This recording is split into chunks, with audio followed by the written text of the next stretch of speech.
Assalamualaikum warahmatullahi wabarakatuh. Alhamdulillah kita bisa ketemu lagi dulur di mana aja berada. Semoga hutang-hutang Anda segera lunas, hutang-hutang Anda segera lunas, hutang-hutang Anda segera lunas, hutang dunia dan akhiratnya. Mudah-mudahan demikian. Ya maksudnya ya kita selalu berusaha lah diberikan jalan untuk membayar hutang-hutang kita seperti itu ya. Sehat walafiat lahir dan batin ya, seperti itu. Sekarang kita akan membicarakan tentang politik ya. Nah ini penting juga ya.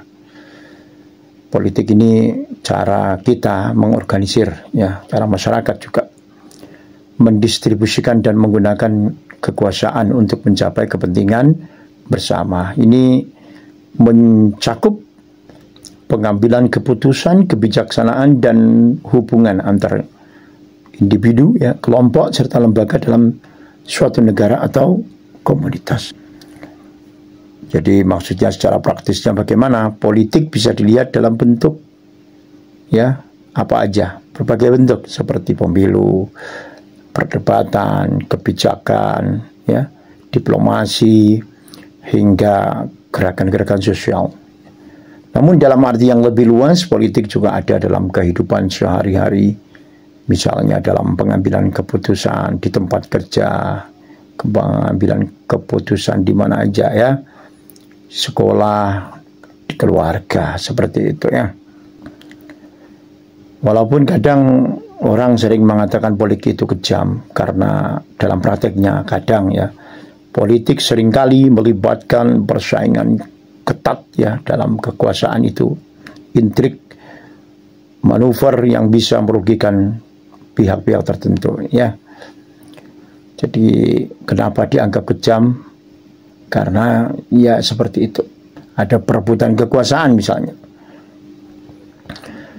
Di dalam politik, individu atau kelompok sering bersaing, compete ya, to get or to maintain the powership atau kekuasaan lah, seperti itu, mempertahankan kekuasaan. Kadang-kadang ini dilakukan dengan cara yang tidak layak ya, tidak etis, memfitnah, menggibah, bahkan kekerasan, ya, manipulasi.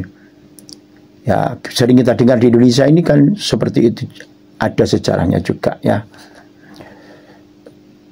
Jadi ada perebutan kekuasaan.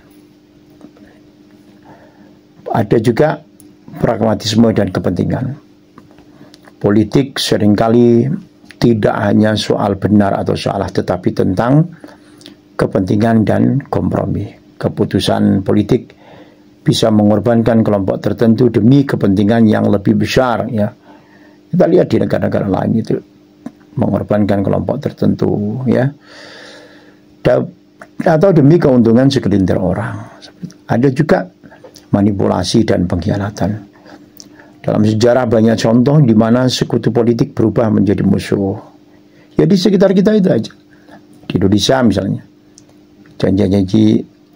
janji-janji politik tidak ditepati, atau keputusan dibuat demi keuntungan pribadi atau kelompok tertentu, sehingga dianggap politik itu kejam ya. Ada juga dampak besar pada masyarakat. Keputusan politik bisa berdampak langsung pada kehidupan banyak orang. Kebijakan yang buruk bisa menyebabkan penderitaan rakyat, korupsi merajalela, atau ketidakadilan sosial semakin lebar. Namun di sisi lain, saudara, politik ini bisa menjadi alat untuk perubahan yang sangat baik ya. Banyak kebijakan dan gerakan yang memperjuangkan hak asasi manusia, kesejahteraan, dan kemajuan sosial lahir dari dunia politik. Jadi politik itu tidak melulu kejam, tidak selalu kejam. Tergantung siapa yang menjalankannya dan bagaimana cara mereka berpolitik. Nah, sikap kita terhadap politik sebaiknya realistis, tetapi tetap aktif dan kritis. Politik memang punya sisi yang keras, tapi juga punya potensi yang sangat besar untuk membawa perubahan-perubahan. Ya sikap kita itu ya harus melek politik lah, paham. Ya tidak apatis ya. Walaupun politik kadang loh ya terkesan kotor, keputusan politik tetap mempengaruhi kehidupan kita dari harga kebutuhan pokok ya hingga kebijakan pendidikan dan kesehatan. Jadi penting untuk memahami bagaimana sistem politik bekerja dan siapa saja yang berperan di dalamnya ya. Jadi sikap kita terhadap politik dia kritis dan tidak mudah terprovokasi. Banyak informasi politik yang berseliweran di sana sini, termasuk yang palsu atau tidak benar, hoax ya, dan propaganda. Kita harus membiasakan diri berpikir kritis, memverifikasi dan memvalidasi informasi. Tabayun ya, tidak mudah terpengaruh oleh opini tanpa fakta, tanpa bukti seperti itu. Kita harus berpartisipasi sesuai kemampuan. Tidak semua orang harus terjun langsung ke dunia politik, tapi kita bisa berpartisipasi dengan cara lain seperti memilih dalam pemilu, berdiskusi, mendukung kebijakan yang baik, atau bahkan ikut dalam gerakan sosial yang mendorong perubahan positif. Sebagai masyarakat harus berpegang pada nilai dan prinsip ya. Di dalam politik sering maksudnya ada godaan atau menghalalkan segala cara demi kemenangan. Namun kita harus tetap berpegang pada nilai moral, kejujuran, dan integritas dalam bersikap ya. Mendorong politik yang lebih bersih ya, dan lebih adil ya. Kalau kita merasa politik saat ini terlalu penuh dengan kepentingan pribadi yang cenderung kita berpikir itu kotor, justru kita harus mendorong perubahan dengan memilih pemimpin-pemimpin yang berintegritas, mendukung transparansi dan mengawasi jalannya kepemerintahan. Yang finally, pada akhirnya politik bukan sesuatu yang bisa kita hindari, enggak ya. Lebih baik kita memahaminya dan ikut serta dengan cara yang sehat daripada membiarkannya dikuasai oleh mereka-mereka yang hanya mengejar kepentingan-kepentingan sesaat, kepentingan pribadi aja ya. Seperti itu. Kita perlu berpolitik, tetapi tidak harus dalam arti terjun langsung sebagai politisi-politisi ya. Politik itu bukan hanya soal kekuasaan di pemerintahan, tapi juga bagaimana kita mempengaruhi kebijakannya. Hampir semua sebenarnya kita ini berpolitik ya. Membuat keputusan bersama dan memperjuangkan kepentingan masyarakat seperti itu. Jadi kenapa kita perlu berpolitik dalam hidup ini? Ya, politik itu mempengaruhi kehidupan kita. Anda mungkin ingat ya bahwa kebijakan pemerintah menentukan harga sembako, pendidikan, kesehatan, kebebasan berbicara. Jika kita tidak peduli, keputusan akan dibuat tanpa mempertimbangkan kepentingan kita. Seperti itu ya. Jika kita diam, orang lain yang menentukan nasib kita. Ya. Saat kita tidak peduli, yang aktif adalah mereka yang mungkin hanya berbuat kotor, ya, hanya untuk kepentingan pribadi atau kelompoknya, ya. Dengan berpartisipasi kita bisa mencegah, prevent kebijakan yang merugikan. Jadi perlu politik itu, ya. Dan politik tidak selalu harus jadi politisi yang sudah saya tandaskan tadi. Kita bisa berpolitik dengan banyak cara, ya, seperti itu. Menyuarakan pendapat, gerakan sosial misalnya, ya. Berdiskusi, menyebarkan informasi yang betul, yang benar, yang tidak hoax, ya. Itu juga salah satu bagian dari politik, ya. Mendorong perubahan dan keadilan seperti itu. Perubahan ke arah yang baik maksudnya, ya. Banyak perubahan besar terjadi karena politik, ya. Perjuangan hak asasi manusia, kebebasan pers, atau kebijakan pro rakyat. Kalau ingin perubahan, ya kita harus ikut serta dalam politiknya. Perubahan-perubahan besar itu terjadi karena politik, ya. Politik yang baik itu yang bagaimana? Yang dimulai dari partisipasi warga, ya. Jika lebih banyak orang baik terlibat, ya, maka politik bisa menjadi lebih bersih dan berpihak pada rakyat. Sikap pasif justru membuat politik tetap didominasi oleh mereka yang hanya mengejar kekuasaan saja. Seperti itu, ya. Namun kita tidak menyalahkan, ya, mereka yang pasif, mereka yang acuh, ya, kurang peduli terhadap dunia politik, ya, karena banyak alasan tentunya, ya. Kekecewaan dengan politisi dan partai politik, ya. Banyak orang merasa politik hanya berisi janji-janji kosong, janji-janji manis, korupsi merajalela, dan kepentingan pribadi, ya. Seperti itu. Mereka melihat politisi sering berubah setelah terpilih, ya. Drastis, ya, kadang, ya. Dan bisa terlihat berani berubah, ya. Awalnya ngomong A, lalu berubah menjadi D dan sampai M dan lain sebagainya. Sehingga masyarakat kehilangan kepercayaan. Nah, itu yang membuat masyarakat acuh, masyarakat kurang peduli, ya. Alasan lainnya misalnya merasa politik itu kotor, yang sudah saya sebutkan tadi, dan penuh intrik, kebohongan, dan permainan kotor kadang, ya. Jadi ada anggapan bahwa politik selalu penuh itu, ya.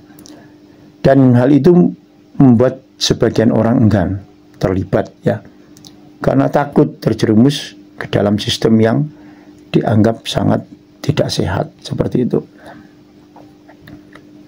Ada juga yang beranggapan bahwa politik tidak berpengaruh, ya. Jadi anggapan bahwa suara atau tindakan mereka itu tidak mengubah apa-apa. Ada yang menganggap seperti itu, ya. Jadi kadang juga ada istilahnya golput, ya, padahal sudah saya sebutkan tadi, ya. Kalau banyak orang bersih memilih dan lain sebagainya, kan bisa mengubah banyak perubahan-perubahan besar karena politik tentunya, ya, kebijakan-kebijakan dan lain sebagainya. Tapi memang kita anggap itu adalah sesuatu yang mesti ada di dalam masyarakatnya, merasa tidak berpengaruh suaranya, seperti itu. Mereka merasa bahwa pemimpin dan kebijakan tetap dibuat oleh segelintir orang yang berkuasa aja, terlepas dari partisipasi masyarakat, ya. Yang acuh, yang tidak mau sama sekali apalagi, ya, atau yang merasa bahwa tidak perlu itu, karena di antara mereka juga fokus ke kehidupan pribadi. Beberapa orang lebih memilih fokus pada pekerjaan, keluarga, atau kehidupan sehari-hari daripada mengikuti politik. Mereka merasa politik itu rumit, ya, tidak langsung berdampak pada kehidupan mereka. Itu. Tapi juga beberapa dari mereka karena tidak paham atau tidak tertarik, ya.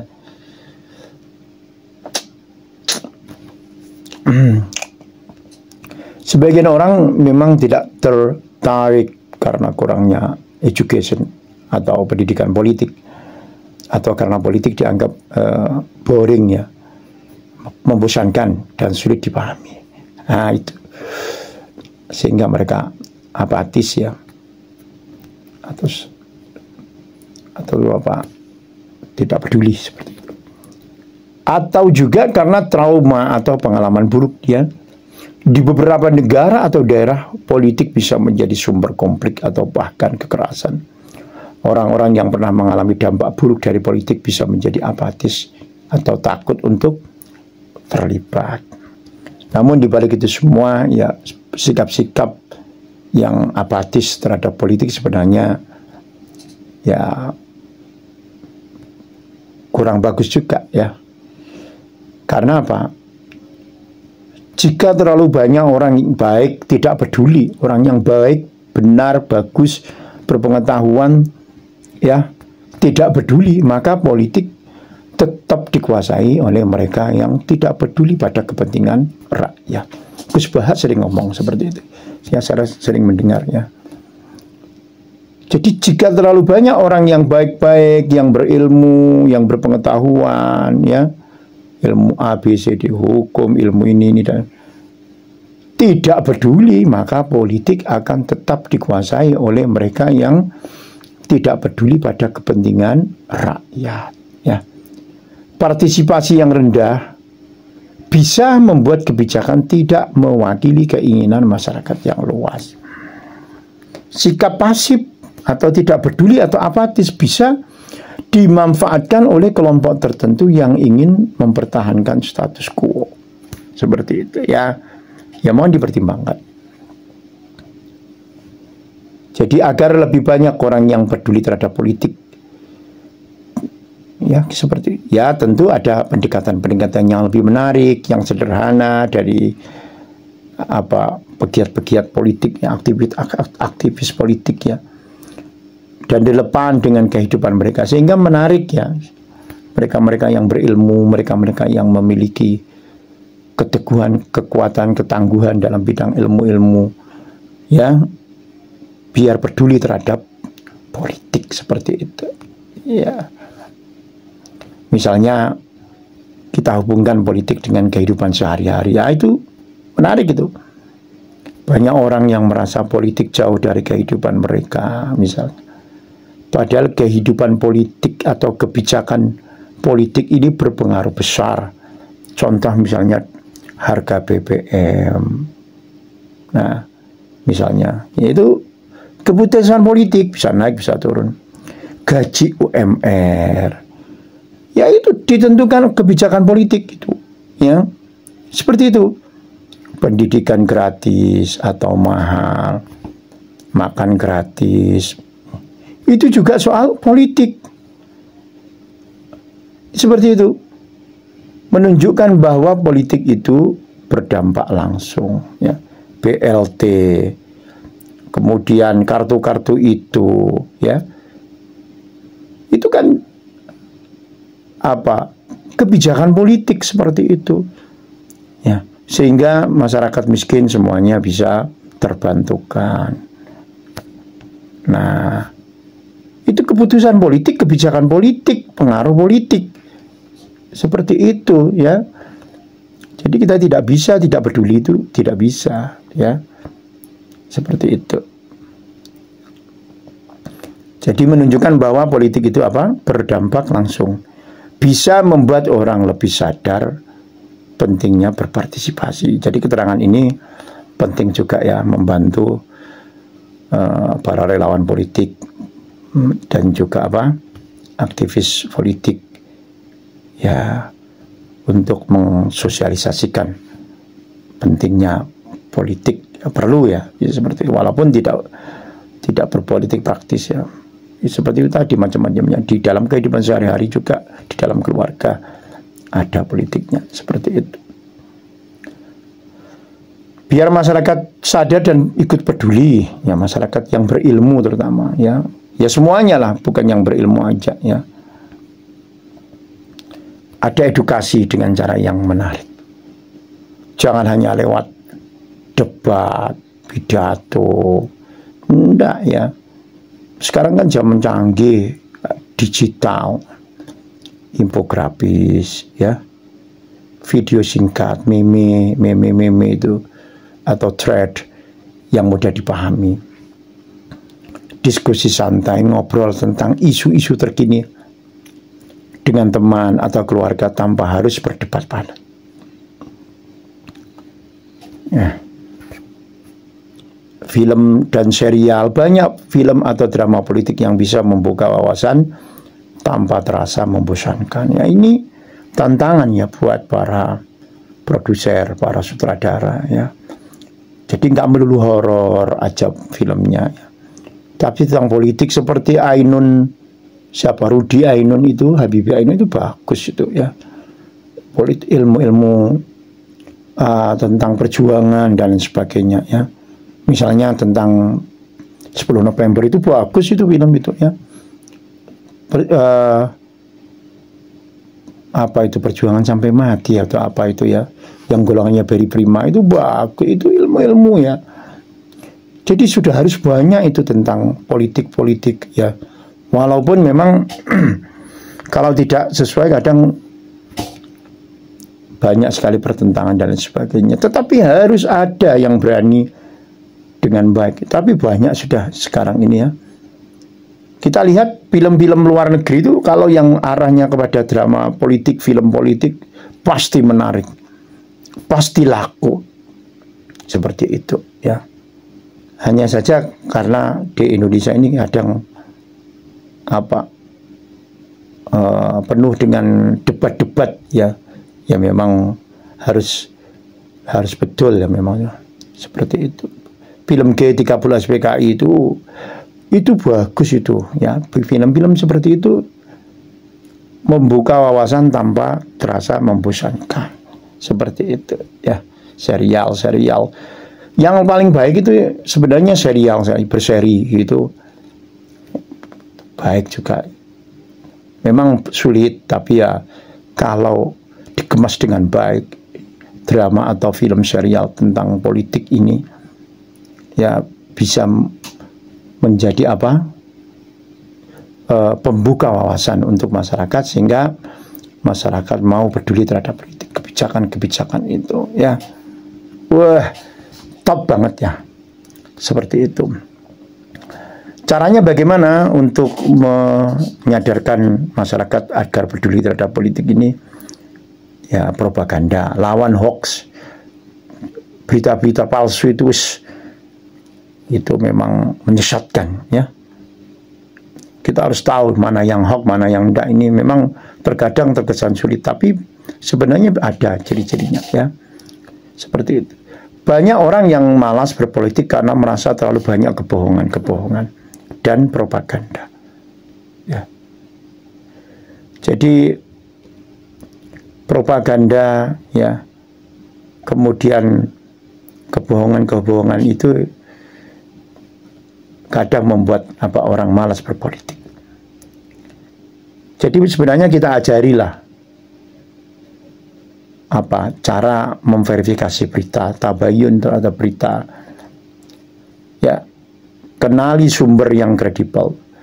Siapa yang bicara, siapa yang memberitakan, ya. Dan berpikir kritis terhadap informasi yang beredar, seperti itu. Jadi lawan hoax dan propaganda. Kita lawan, ya.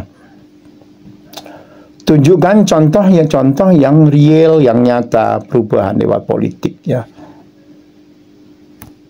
Jadi penghapusan pajak tampons di beberapa negara karena tekanan politik, kenaikan UMR karena desakan buruh ya, perlindungan lingkungan yang lebih ketat karena advokasi masyarakat. Kalau orang melihat bahwa politik bisa membawa perubahan nyata, tentu mereka lebih tertarik untuk terlibat ya. Seperti itu. Buat partisipasi politik lebih mudah dan menarik. Kampanye agar pemilu lebih mudah diakses dan transparan ya. Dorong anak muda untuk ikut diskusi politik tanpa merasa dihakimi ya. Dukung komunitas yang membahas politik dengan santai tapi berbobot, seperti itu. Santai tapi berbobot, bukan terbobot, berbobot. Begitu ya. Jadi jangan terlalu kaku dan eksklusif ya. Biar masyarakat lebih paham, lebih mengena ya. Beberapa orang takut ikut berpolitik ini karena merasa tidak cukup pintar atau tidak punya latar belakang yang tepat, seperti itu. Padahal politik itu untuk semuanya, bukan hanya yang berilmu aja, untuk semuanya. Ya, itu seperti itu. Buat suasana yang lebih inklusif agar semua orang merasa bisa berpartisipasi. Intinya politik itu harus menarik dan mudah diakses ya, yang relevan ya. Seperti itu. Banyak yang mengatakan politik dan bisnis itu saling terkait erat ya.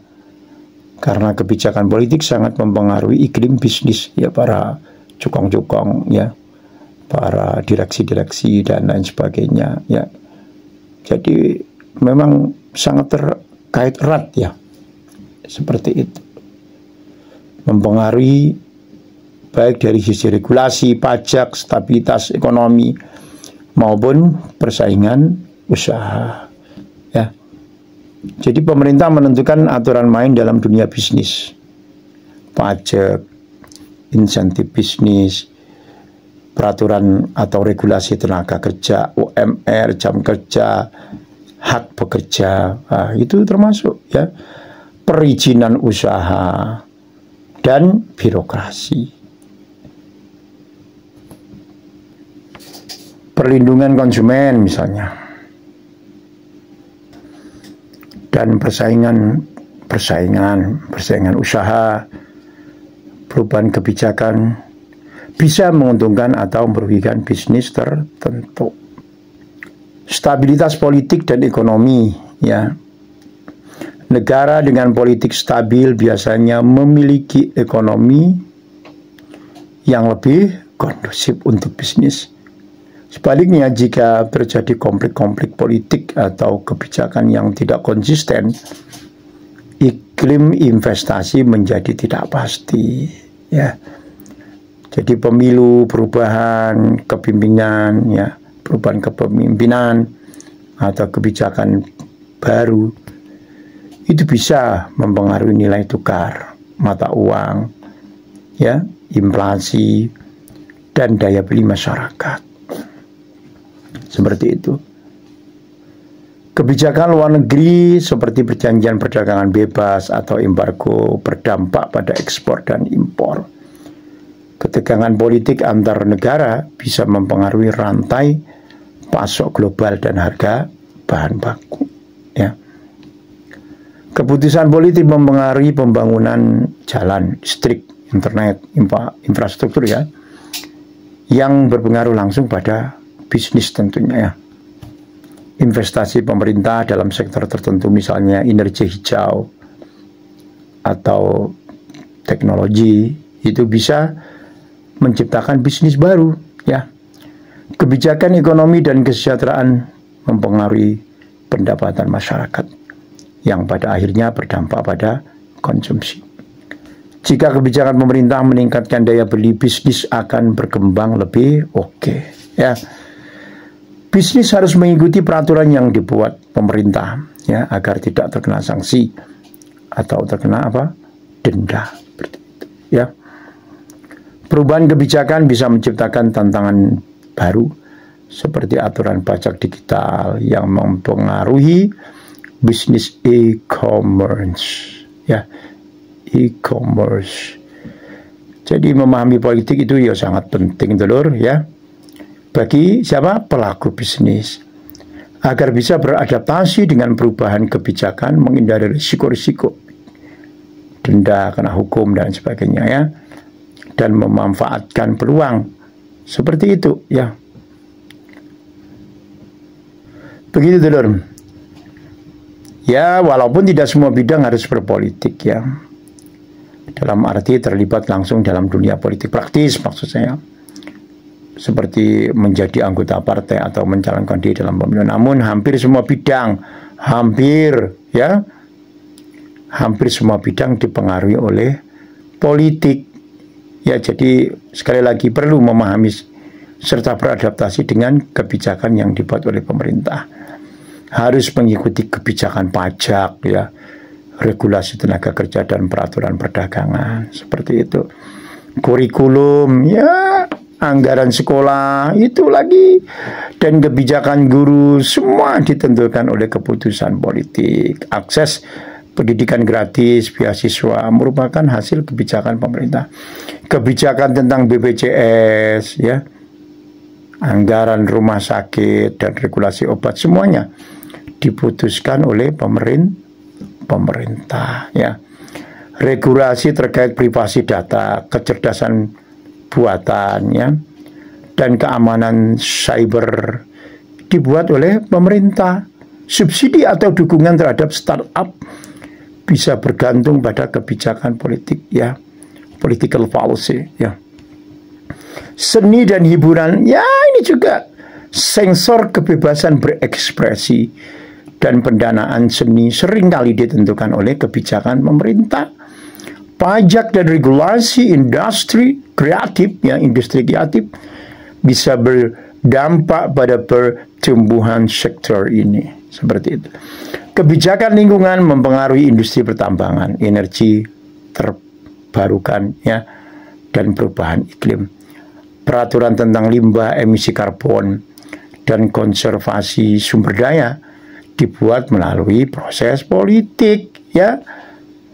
Seperti itu. Jadi gitu dulur. Jadi memang tidak semua orang harus terjun ke politik praktis, ya. Karena hampir semua bidang dipengaruhi oleh kebijakan politik, maka secara langsung, ya, secara tidak langsung, ya, kita harus memahami, ya, berpartisipasi dalam proses politik. Ya, misalnya dengan memilih pemimpin yang tepat, ojo golput, ya, ojo golput. Nah, itu tidak betul seperti itu, ya. Ya memang alasannya ada memang, ya. Seperti yang saya sebutkan di atas tadi, ya. Karena A, B, C, D, dan E. Tapi kalau bisa ojo golput, ya. Jadi memilih pemimpin, nah itu, ya, pemimpin yang tepat. Bismillah, nah. Atau mendukung kebijakan yang baik, itu adalah langkah penting untuk memastikan bidang yang kita geluti berkembang dengan baik, seperti itu. Jadi berpolitik bukan hanya soal kekuasaan, tapi juga untuk rakyat, ya. Politik menentukan kebijakan yang berdampak langsung pada kehidupan sehari-hari, seperti itu, ya. Jika politik dikelola dengan baik, rakyat mendapatkan manfaat berupa kebijakan yang adil dan pro kesejahteraan. Sebaliknya, jika rakyat tidak peduli, politik bisa dikuasai oleh pihak yang mementingkan kepentingan pribadi atau kelompok tertentu saja. Jadi, politik seharusnya menjadi alat untuk memperjuangkan kepentingan rakyat, bukan sekedar ajang perebutan kekuasaan, seperti itu. Begitu saudara, terima kasih. Mudah-mudahan kita semuanya sehat selalu, ya, terutama sehat, ya. Kalau udah sehat, kita mau berpolitik, kita mau menjadi aktivis, ikut pergerakan dan lain sebagainya, ya, mau enggak, ya, kalau sehat, ya. Tentu aktif dalam kesemuanya itu, ya, diikuti dengan apa, mempedulikan kesehatan kita, seperti itu, ya. Jangan aktif, terlalu aktif sehingga ada yang sakit ini dan itu, nggak peduli, ya. Tapi sangat luar biasa kadang seorang perjuangannya, kadang seperti itu, ya. Tetap sehat itu number one, ya. Sisakan hasil kerja kita untuk apa? Kita investasikan kepada kesehatan kita, ya, mental ataupun spiritual, ya, kesehatan tubuh ini, ya, kesehatan mata, kesehatan jantung, paru-paru, ya, lambung, emahnya kita diobati, ya, kadar gula kita diobati, ya, asam uratnya, kolesterolnya kita kontrol, tekanan darah dan lain sebagainya. Kita hindari virus-virus itu, ya, kita preventif, ya, prevent. Jadi berusaha untuk apa? Berada di lingkungan yang bersih, ya. Olahraga, minum air yang banyak, ya. Minum buah, bukan minum buah, makan buah. Seperti itu. Wallahul muwaffiq ila aqwamil thariq. Wassalamualaikum warahmatullahi wabarakatuh.